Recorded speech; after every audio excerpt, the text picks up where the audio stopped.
Hey guys, we're here. We just wrapped up District 3 Championship with Fishers of Men. We have our District 3 champions, Rick Steckelberg, David Vaughn. Congratulations, guys. Thank you so much. Wow, it was fun. Got to come hang out with you guys today and work the weigh station a little bit. You guys had 19 something pounds yesterday. Took a strong lead, and all day long we had people coming in weighing in a few fish, and you know they kind of started bumping that up into the 20s and 25 and 30, and you guys came in and had a good sack of fish, 14 pounds a day, kicked it up to 33 and about a half pounds, I think, rounding it off some, and it looked like everything was locked in at that point. Tell us what happened right there near the end.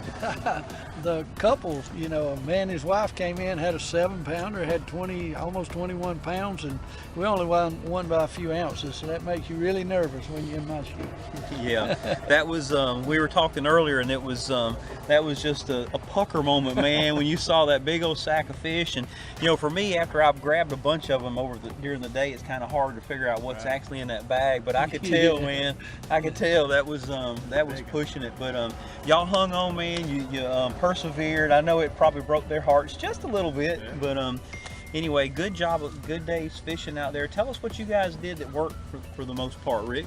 On day one, we were on a couple of schooling fish, and we also caught them on a jig.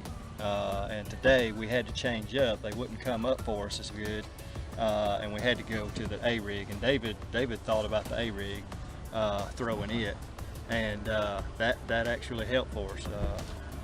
We had one place yesterday that we caught some that wouldn't help us on a road bed that was about 50 foot deep.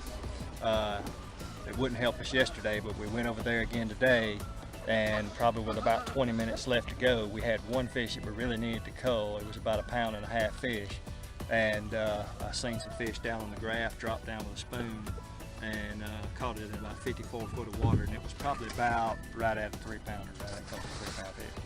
So not a monster, but we know standing here, if you had not culled that fish, man, we'd be talking to that wonderful couple over there putting their boat on the trailer. But that was awesome. So you guys did some schooling fish. I think you told me earlier that y'all basically kind of followed the birds around the lake. Tell us about that. Okay, the loons and the seagulls will tell you a story down here if you'll catch them in the right time, and you'll see some schooling activity, and most of it will be them stripers.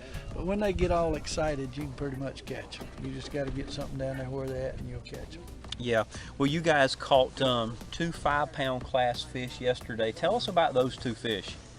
Caught those fish on a fluke, and they was pretty much doing the schooling thing like we do it. But now we're over 35, 40, 50 foot of water. Now we ain't throwing up on the bank or nothing like that. We're out there in the deep schools, and you'll take that fluke and that swarming the hornet fish head spin, you'll get it out there over them trees, let it fall when you fall on a tight line, and that's when they'll get it. So that's a very, very light lure, that fluke. So how do you feel and pick that thing up, man? We use weighted hooks on them. We slow roll them with a weighted hook, and then when you drop it, falls in a darting action, and that's what they can't stand, because those loons and those gulls kill them birds, kill those bait fish, and that bait fish just flutters to the bottom. And that bait, you know, resembles the same thing of what you do. Yeah. Well, we had some cold weather come in. I think it was 27 degrees when we blasted off this morning. Number one, what do you guys do to stay warm in that kind of temperature, man? Bundle up. I guess the best thing I can say for anybody who's got to go in cold weather, they make some stuff called cold weather gear that's base layers, and it's like all I've got is just this and my base layer shirt on, and it's just a real thick shirt, but it's not so thick and bulky that it restricts your movement. And I've got that as well as the pants on, and they're relatively cheap, but not so much cheap, but they're really good. Well, last thing, what do you guys think about Fishers of Men, and why would you invite somebody else to come fish with you guys? Anytime that you can spread the gospel about the Lord and have camaraderie with friends, it makes for an exciting tournament.